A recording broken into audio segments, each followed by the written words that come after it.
আমাকে দিবানি কিছু যাবার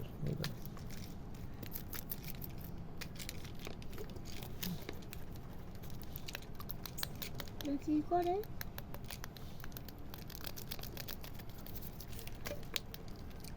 আজকে দূরে দেখতে গেলাম না পারমুস ফোন দিছে অনেকবার নামাজ পড়ে গেছে দেখে ফোন দিবারই লাগছে যা পুরো আর তেনারা খুলাই বই না বসেন যায় না বসতেছে টাকা লাগবে না টাকা শুনতেন আমার বউ মনে করতে আমাকে কেমন বলতেছি যে এদিকে বইটা কয়টা ওষুধ না